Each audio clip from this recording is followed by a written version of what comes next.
We have already devoted considerable time and thought to basic definitions of Hermetic philosophy. And in the work of last evening, we traced this through its various phases, from its religious and metaphysical implications in Egypt to its chemical and alchemical extensions in the early years of the modern world. This evening we wish to approach a different aspect, but largely within the broad coverage of our original intention.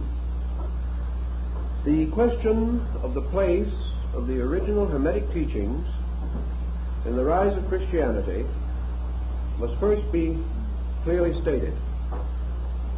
We must assume and accept that there is no unity of opinion on this matter. The more conservative writers are inclined to think that the old Hermetic tradition had a comparatively slight influence on Christianity. They support their position in many ways, particularly by interpretation of the Hermetic writings.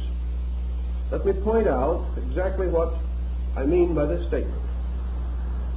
They use interpretation of their own for the simple reason that basic interpretation or basic understanding is almost completely lacking. Therefore, we are unable to say with certainty what the old Hermetic masters might have said in relation to Christianity. Most of the articles, books, research papers that have been done from a very late date and by more or less prejudiced thinkers.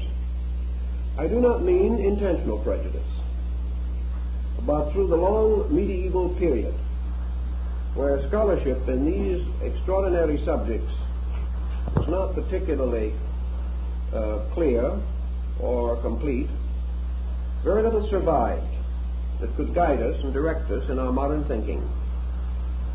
On the other hand, we must realize that Christianity and Hermetism rose in the same general environment and background. And a study of the early church fathers indicates clearly that among the original Christians of the first 3 centuries, there were men and women of numerous attainments. We cannot assume that Christianity was composed entirely of simple folks. It attracted scholars of many persuasions, and as must follow under such conditions, these scholars brought with them to the faith the background of their own general and particular learnings. Thus we may say that it would have been almost impossible for a new sect or creed to arise completely uncolored and untouched by earlier or even important contemporary influences. There can be no doubt also that among certain learned groups which later became distinguished in many instances for heresy, among learned groups there was a natural inclination to philosophize Christianity. It became important to certain minds to orient Christianity against the background, we will say, of Platonic philosophy, or against the background of Aristotelian thought. It was also in North Africa quite customary to find Christianity closely interwoven with Gnosticism, with the later phases of Egyptian religion, with Hermetic speculations, and a little later with Neoplatonism and Neopythagoreanism. The Christian of that time, well, if he was an intellectual, might not really know the dimensions of his own orthodoxy or lack of it. Christianity had not attained a strong dogmatic position. Its own beliefs and doctrines were not too clear, as we find from the ante-Nicene fathers. We must therefore accept that there was, not only probably but almost certainly, some interchange, some intermingling of ideas in the early Christian communion. Gradually, with the passing of time, some of these early minglings came to be generally recognized and accepted as orthodox.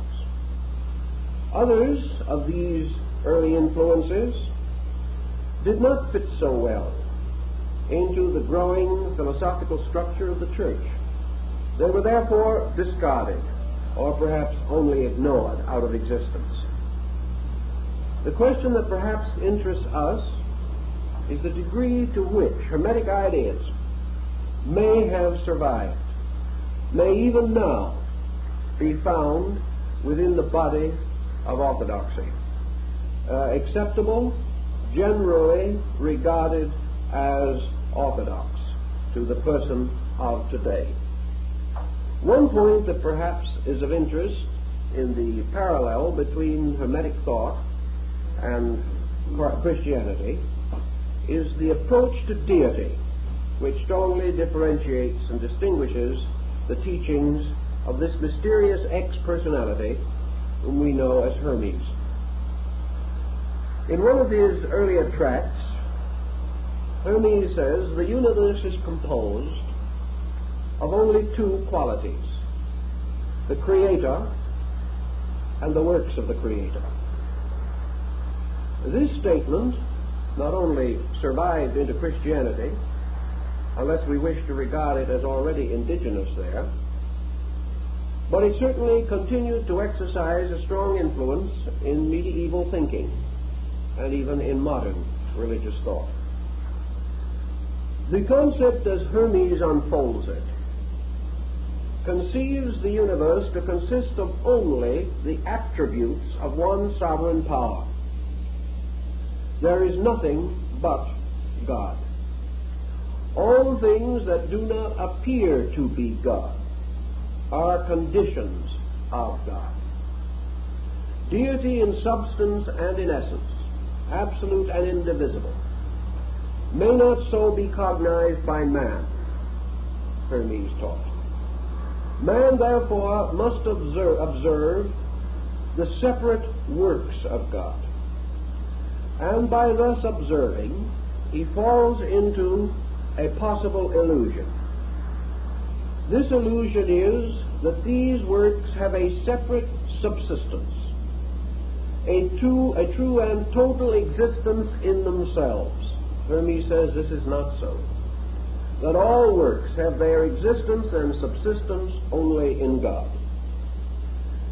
Extending this concept, Hermes also taught that the manifested or obvious parts of creation, even if brought together in all their diversified and apparently separate fractional manifestations, deity is not merely the sum of the manifested parts of deity.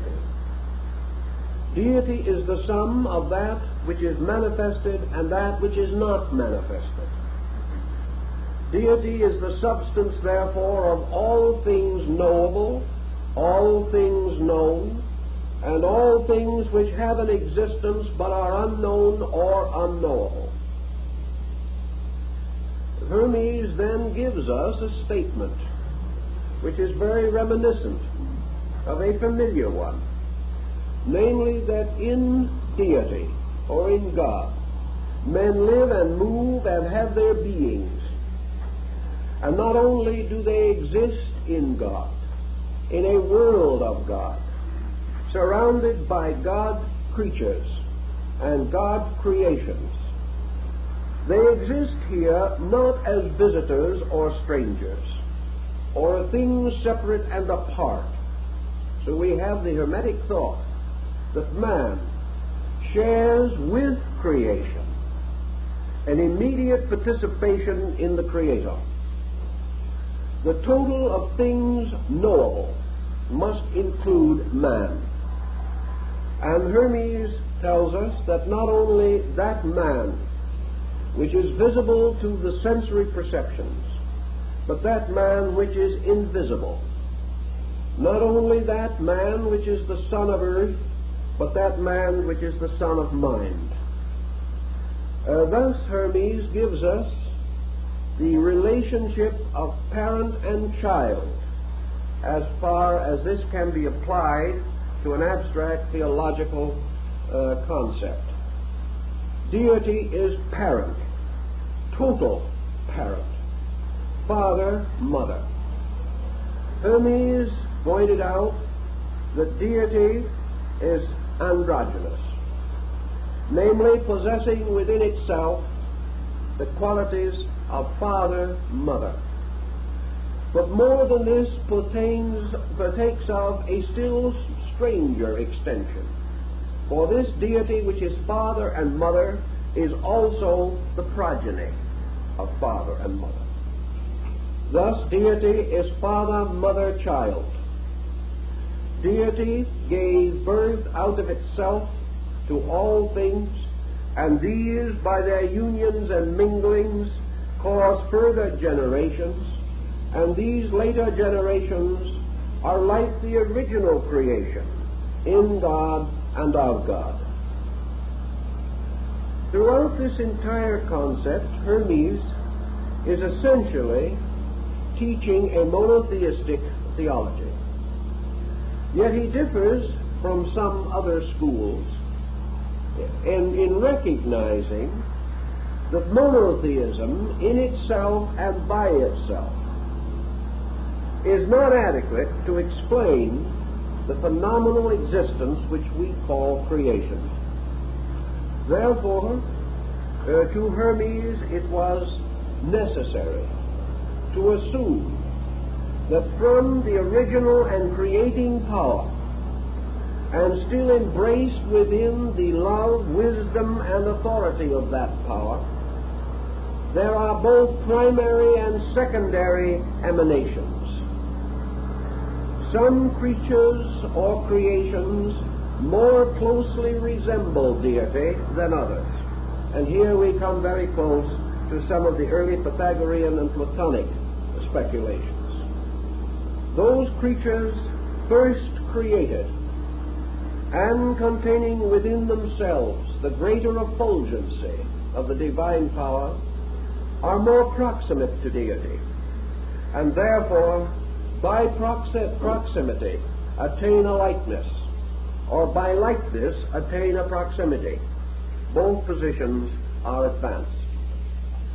Later creations, or shall we say creations of creations of creations, depart from the original proximity, and that man which is the Son of God is nearer in a strange way in power and potential than that man that is the Son of Man, that is the Son of God. Thus by descent, creation falls away from the center of its own creative power and falls into the circumference of that power. Hermes conceived the center of this power to be will, or the tremendous dynamic of life, and the circumference of this power to be love, or the hunger of all things for their own divinity, and the hunger of God to absorb into himself or itself all of its own creations. Therefore, man falling away from the will of God falls into the love of God. He never departs from God, but may be brought back by love to proximity again with deity.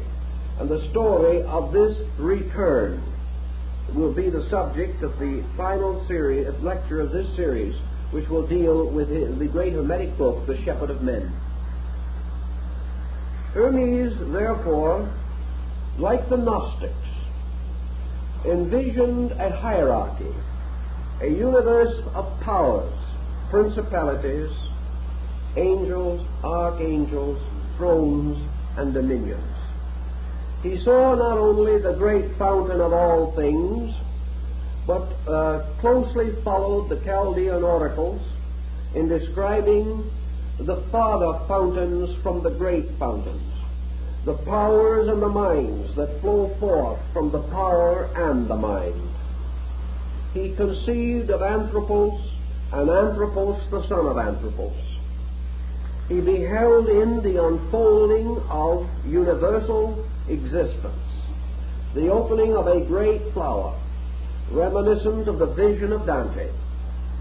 And as the petals of this universal blossom, this rose of the troubadours, opened in the light of the divine sun, it revealed a universe of splendid majesty, an infinitely unfolding chorus of powers, hymning the eternal, and all, to various degrees, revealing and asserting this tremendous fountain of fountains, this farther cause of all that exists. From these reflections, the Hermetic teaching organizes the universe into hierarchs, into descending orders of beings, from those completely divine to those possessing heroic potentials as demigods and supermen. There were not only celestial orders of deities, but there were sidereal orders, and there were terrestrial orders, and even subterranean orders, again following the Eleusinian and Orphic concepts of the Grecians. These orders of life filled all space with life, so that there was not anywhere where there was not life. The Hermetic masters of later time, particularly in the early alchemistical period, extended this thinking still further, laying the groundwork for such fantasies as the Conte Gabele, this mysterious story of elemental beings and creatures, and also opening the road to an extreme demonism based upon the daemonism of the classical world of thought. In the course of this thinking, Hermes made a series of statements which perhaps are indicative of a phase of our problem. These statements have been examined, analyzed, and to a measure rejected as heretical by Orthodox Christian theologians. Let us see just exactly what these statements may mean. In attempting to support and sustain the faith of his disciple Asclepius, Hermes explained that not only are living creatures possessed by divine powers, so that all men are not only gods in themselves, but oracles of greater gods, but such extraordinary powers may be conferred upon images, likenesses, or representations of deities. These images, possessing a peculiar sympathy through likeness, and that those images consecrated to a deity and fashioned in the popular likeness of that deity and held in sincere esteem and veneration by contrite, noble, and devout persons, such images may possess virtues, may become, so to say, containers for extensions of divine power, and in this way may provide oracles, may perform miracles, may in turn be accepted in the absence of the deity or in the unknowing of the deity as a proper and appropriate emblem, symbol, or embodiment, a personification of a spiritual energy. This concept certainly affected Paracelsus, who in turn affected most of the rise of medieval science and laid much of the groundwork for modern science. This thought carries with it an interesting speculation. Hermes pointed out that images erected to sanctified persons or to deities may have power to heal the sick. In what degree does this essentially differ from the modern concept of images in many departments and divisions of the Christian church? Hermes does not tell us that these images are gods, nor that they are false gods, nor that they should be worshipped as equivalent to or equal to gods. Hermes tells us that these images are symbols, emblems, figures, bearing witness to man's veneration of invisible powers, proximate statues in honor of remote principles. If, therefore, an individual shall create an image with the full realization that this image is a shadow of a principle, and shall worship this image not for itself, but as a means of focusing his attentions or his devotions upon something substantially unseen and invisible, he shall not be regarded as an idolater. He shall not be regarded as a worshipper of idols, unless he bestows the spiritual power upon the idol itself, unless he regards the creature of marble, stone, or wood as having a sanctity in its own nature. If, however, he shall use this as he uses religious art to remind him of the existence of a spiritual power, and shall fully recognize that the image is not that power, but only represents it under certain conditions, and that all prayers addressed to the image are addressed actually to the power and not to the statue, under such conditions there shall not be heresy.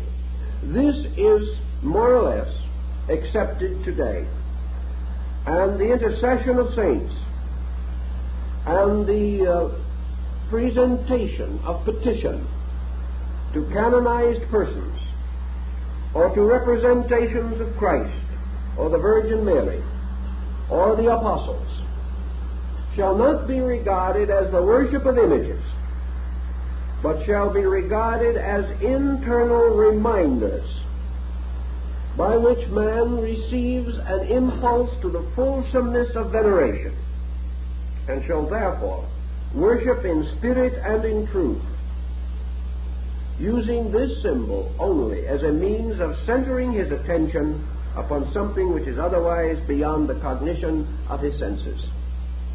Hermes clearly makes this point, and we can scarcely deny that it has survived to us.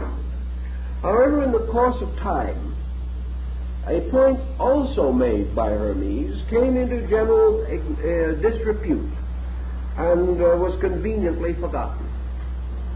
This point is to the effect that such images as are made under certain conditions have magical qualities peculiar to themselves. These magical qualities not being spiritual or religious, but pertaining to sciences, as yet but remotely sensed and practically without our general recognition.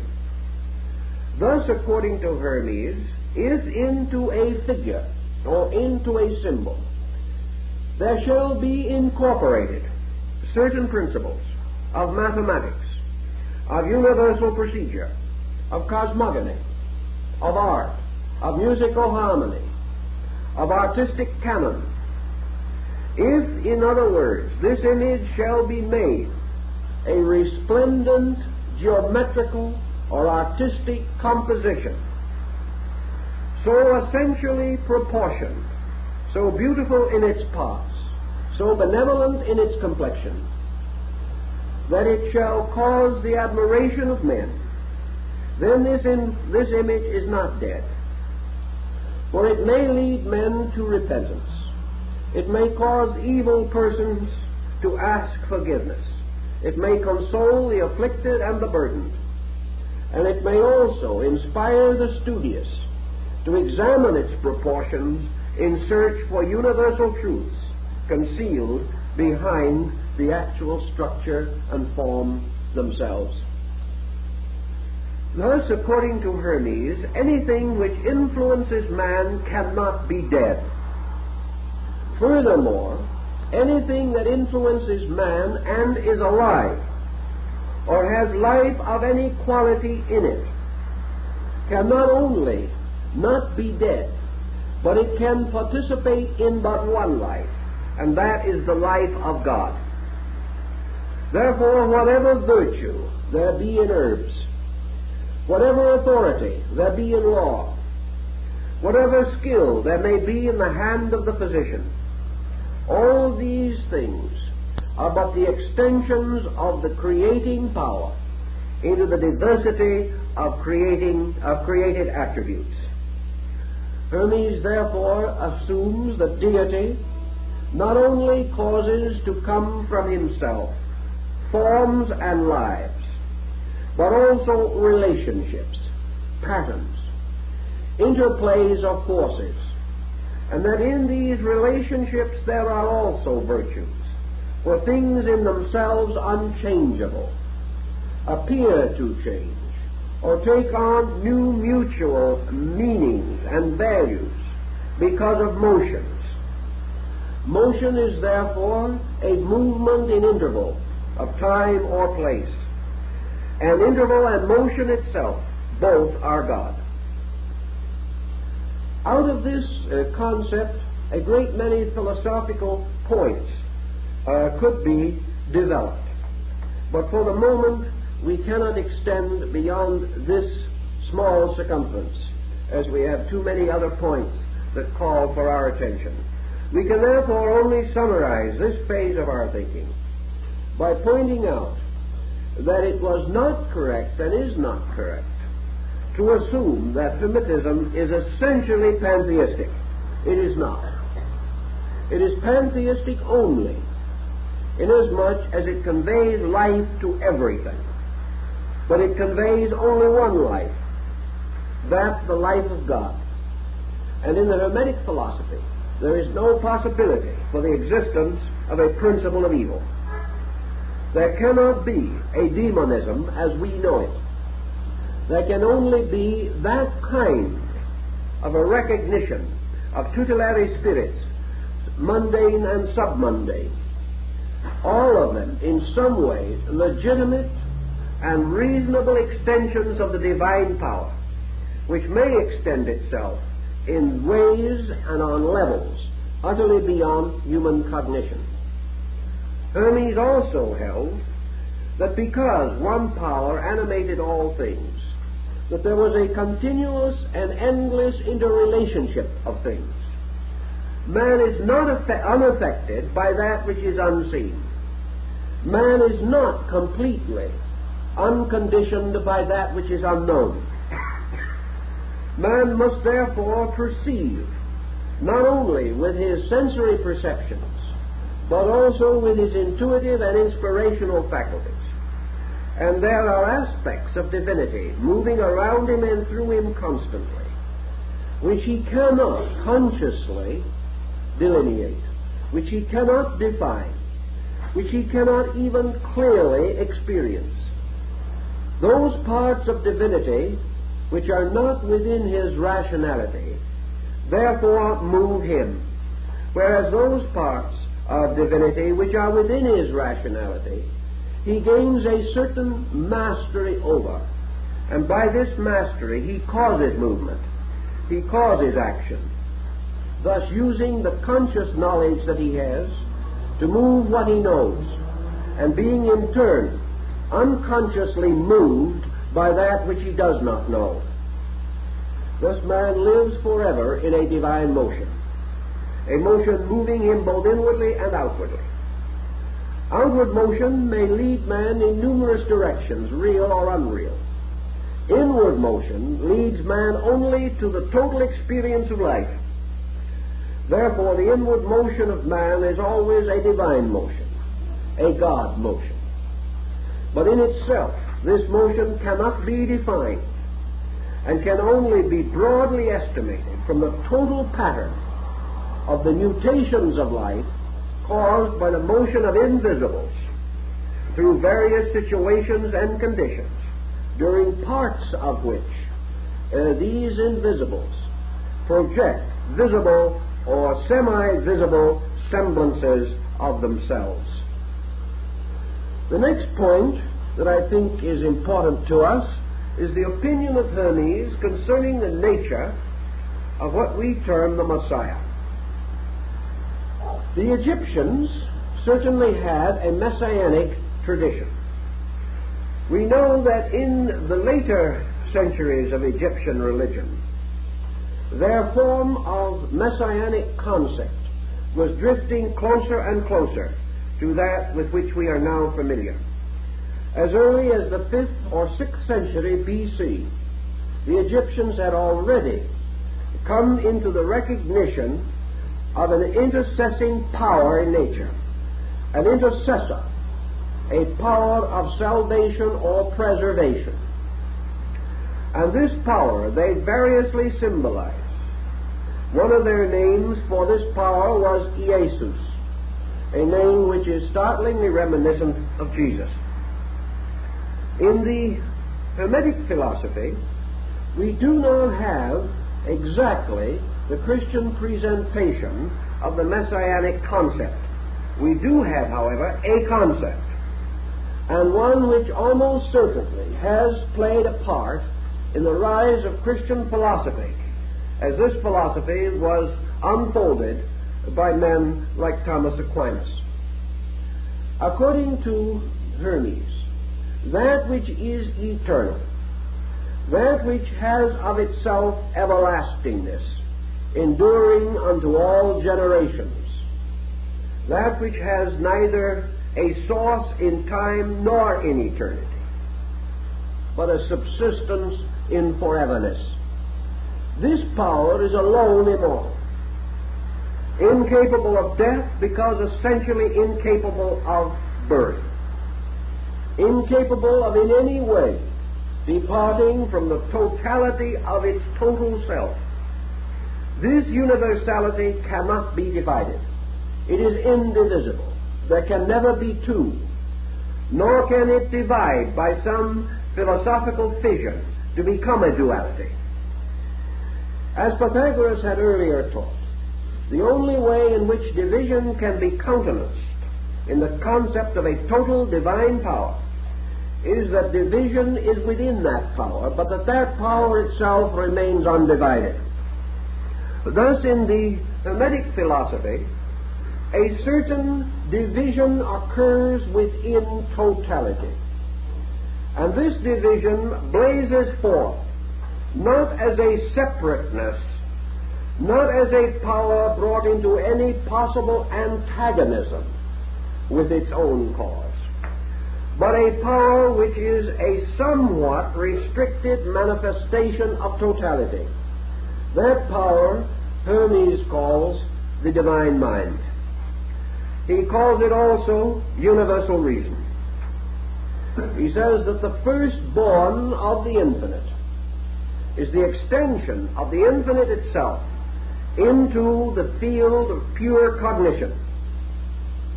Therefore, that the first act of the first creation is to worship the Creator. Mind, therefore, by its natural inclination, turns toward its Creator, and pure cognition venerates above all other things the source of itself. This mind, in the Hermetic philosophy, becomes the only begotten of the Father. It becomes, strangely, both the only begotten and the firstborn. And in this Hermes is in no more difficulty than some other schools. For we refer to Jesus as the only begotten, and at the same time assume that deity is the creator also of ourselves. Therefore, Hermes begins to ponder the problem of the difference between the begotten and the created. Also, the difference in a kind of generation, and comes to the conclusion that mind or reason is the product of a peculiar kind of creation, a kind of creation that is never again repeated. That in the projection of the divine mind, to borrow an Eastern term, deity creates by will and yoga alone. The deity, by the pronunciation of a determination within its own nature, engenders within itself that aspect of itself which is mind. This mind, or this cognition, then becomes, strangely, the instrument of the divine purpose. It becomes the apex of the ascending pyramid of creation and the base of the descending pyramid of the creating power. Thus, in the Hermetic philosophy, mind is a kind of savior. But Hermes was not perturbed with some of the peculiar situations that later arose in Christian theology. He was not concerned with the problem of a mind preserving something otherwise lost. He was not confronted with the need for a saving mind, as we know it. He was rather in need of the concept of an instructing mind. In the Hermetic doctrine, all so-called redemption, or regeneration, or restoration, or the transmutation of things inferior into a superior state or condition, is the result of the power of the revealing mind. It is due to the fact that through the revealing or the unfolding principle of reason, all things become aware of reality. And regeneration is awareness of reality. It is not a rescuing from sin, but a restoration from not knowing. It is the creature becoming aware more and more completely of the universal reality in which it exists. By the Hermetic concept, therefore, there can be only one kind of wisdom, and that is the wisdom by which man is capable of becoming totally aware of the total existence of deity, by which man can also become aware that all diversity is an illusion, and that what we call division is merely the result of limited sensory instruments which are unable to attain a state of total cognition. Universal reason, having come forth out of the eternal, becomes next to the eternal the most immortal of all creatures. Yet this wisdom is not in itself immortal. Nous, or reason, or mind, with its overtone in Hermetic speculation, a mind which is pure cognitional reason in itself, is therefore the most aged and the most immediate of all things. Mind has a beginning in time and an end in time, but its timelessness is exceeded only by the eternity of divinity itself. Thus mind must be born or begotten, and that which has been begotten must again return ultimately to the state from which it came. Therefore, eternal reason or absolute cognition must ultimately return to the Father, must become one with the Father. For truly, any being which has experienced pure cognition has experienced the Father, and that which has experienced the Father by likeness comes under the protection and under the shepherding of pure cognition.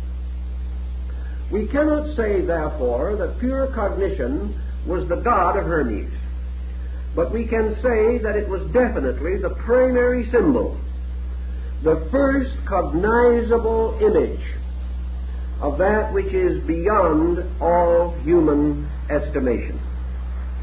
This mind, this universal reason, must then be examined in its several parts, for it contains within itself universal perception, universal reflection, and another quality, perhaps born of the union of perception and reflection, and that is the quality of immediate experience within the substance of its own rationality.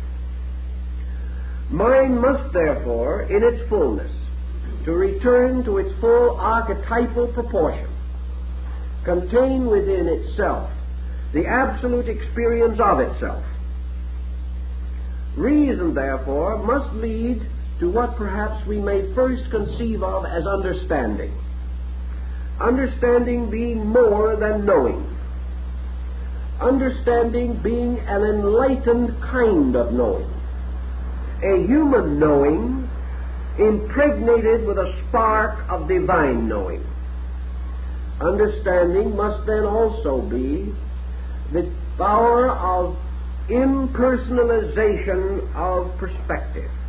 It must be the flowing of knowing and of wisdom into the conscious participation with life itself, so that man understands not only intellectually, but by the impact of a factual significance upon himself. Hermes therefore points out that this mind possesses numerous saving attributes, if we wish to regard them as saving. But salvation is now merely rescue from inadequacy. Salvation is the natural return of life up the great ladder of souls. It is the path leading by means of love, through wisdom, back to the one which is the sovereign of all experiences. Hermes thus divides this wisdom into a spiritual, a semi-divine, a sidereal, and a terrestrial wisdom. He has special terms for these kinds of wisdom. He assumes also that in all the material and objective works of man there are also patterns of wisdom, and there are various kinds of knowing, marked or sealed upon creation itself. These kinds of knowing become the parents of creatures, and according to Hermes there are men in whom are embodied the cognition principle, other men in whom the reflection principle is especially strong, and a few who are destined by their own achievements and by the merits of universal procedure to a state of earlier understanding by which they can be elevated by certain mystical avocational dedications to the experience of God. Thus there are some who are born with the peculiar power to know men, others with peculiar power to know nature, and others with peculiar power to know God. Those with the peculiar power to know God are called religious. Those who have the peculiar power to know men are called philosophers. And those with the peculiar power to know nature are called scientists. These powers appear as a natural and innate predisposition. They can be cultivated, but they cannot be created. They can be given expression, or they can be frustrated. But there are certain lines of inevitable conduct moving in space, and these lines of conduct are embodied in groups, in persons, in nations, in races, and come into manifestation in various times and in different regions, so that we are not able to say with certainty that all things are identical in their appearances or in their functions. We may, however, declare that all appearance and all function is suspended itself from identity. Hermes then goes on to explain that in man's world, in the human world of things, the universal or divine mind becomes embodied in man himself. And Hermes divides man into two essential patterns. The first of these is the archetypal man, the total man. This total man is an image existing in cognition itself. This archetypal man may or may not be an image held in total completeness. It is quite conceivable that archetype itself carries in it the dimension of growth. But archetype also bears a strange relationship as totality to its own parts. As deity, being the creator of all things, projects creation and inhabits it. So archetype, the archetypal man, the anthropos, is the source and collective unity of humanity, which is projected from it, which exists forever within it, is moved by it, and is gradually growing toward identity with its totality. Thus man, growing up in his human evolution, is fulfilling the collective archetype of man. And he accomplishes this by the peculiar process of fulfilling the particular archetype of himself. For as bodies are made of small units, such as cells and atoms, so the man archetype type of Hermes is composed of an infinite number of units, the personal human archetypes of individuals. As these archetypes form, as it were, cells in a vast body, so this body is a kind of macrocosmic man, a great man containing in potential all the power that is necessary for the complete potency of the creatures fashioned within it. In this archetype, man lives and moves and has his being. It is a kind of strange proximate deity, not absolute and not eternal, but possessing reason and mind. Therefore, we have a break, in a sense, between the older concepts of archetype and the modern ones. The archetype of Hermes is not merely a design upon a trestle board, nor is it a thought arising in the divine mind, because in his philosophy the divine mind cannot create a thought. The divine mind can only create a thinker. Therefore, what we term this divine thought is actually a divine thinking pattern, a pattern in itself, not only complete so far as the biological growth of man is concerned, but also complete in his psychological and spiritual growth. Therefore, if a man attains pure cognition, he attains unity with the archetypal cognition of his own kind.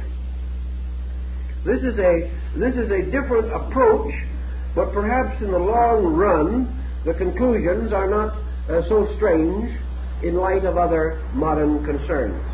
Where we have difficulty in finding a life inside of man, we may have difficulty in assuming a macrocosmic life also with intelligence.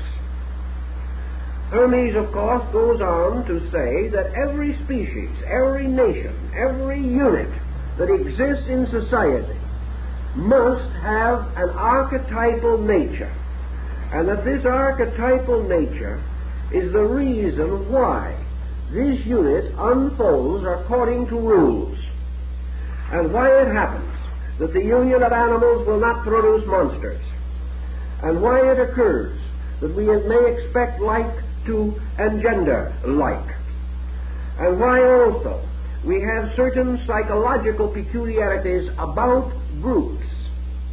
These group peculiarities can perhaps most easily be studied in animal life, but we are not as concerned with that. We are most concerned with the group archetypal entities in human affairs. One of the strongest examples of such an entity is nationalism, or again racialism, and Hermes would say also sectarianism. These isms are actually not merely man-created things. They are things which come into existence because of conditioned energy flowing through man into his environment and molding that environment into archetype. Therefore, there are great archetypes and lesser archetypes, and man, moving from one to another, experiences certain changes in his own way of life. The ancients were quite certain that when a person of a certain nation moved into another nation, he must also adjust his magnetic fields and his electrodynamic structure to these new vibratory circumstances, and that only when he was adjusted to the new archetypal pattern could he be said to truly belong. For things belonging must ultimately belong to archetypes, because archetypes alone have the energy or power to require belonging, or to manifest the instinct of belonging through themselves. The forms do not do this. It is the archetype behind the form that exercises this influence. It is not then particularly remarkable that Hermes should use this philosophy of archetypes to a measure as Iamblichus did in his development of his treatise on the gods and of the Egyptians. To Hermes, such archetypes might appear to be gods. They might appear to be sovereignties, and sovereignties of this kind might well reveal the peculiar dispositions of the creatures suspended within and evolving through these archetypal dominations. Thus, archetypal deities cannot be dissimilar to the peoples whom they support and from whom they receive worship.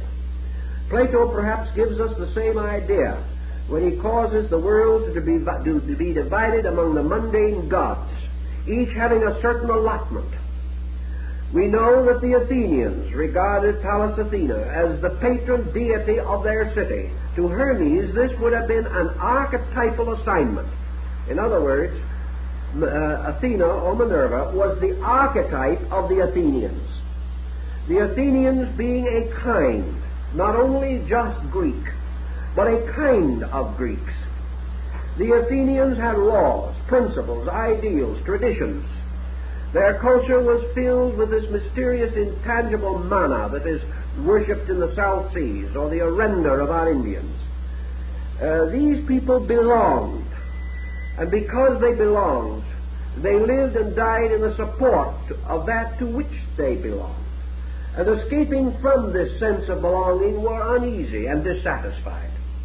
We may have 1,000 other explanations for this condition today, but to Hermes, the basic meaning of this belonging was that they were within archetype, and that to what we call the folk, or the collective consciousness of groups, is archetypal, and that these archetypes have a consciousness, not merely as an existence as patterns or designs upon a tracing board, even though that tracing board be regarded as the universal mind itself.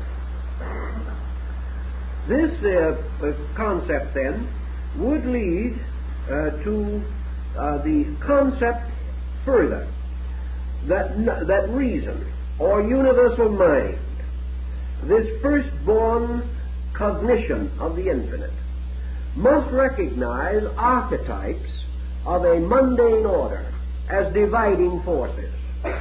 As Homer describes the struggle between the gods of Greece and Troy in the battles for the Trojan city, so all struggle on earth bore witness to archetypal strife.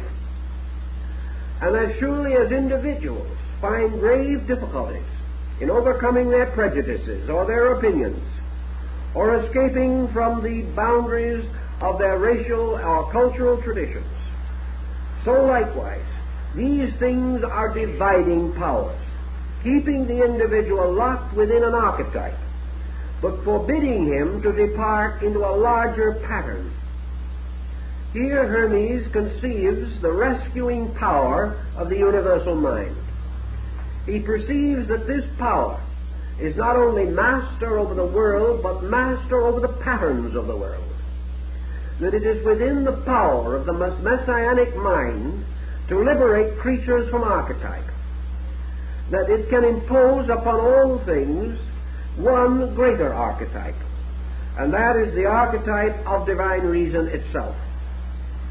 By this means, men break away from lesser gods, revolt against restrictions and limitations upon consciousness, and because there exists within them the peculiar power of the true mind of God, they are able, as in the Gnostic philosophy, to escape from the abyss and to free themselves from the power of the 7 planets, representing deities of archetype, deities imposing limitation and separation upon living things, separation through classification, whereas the universal mind breaks through.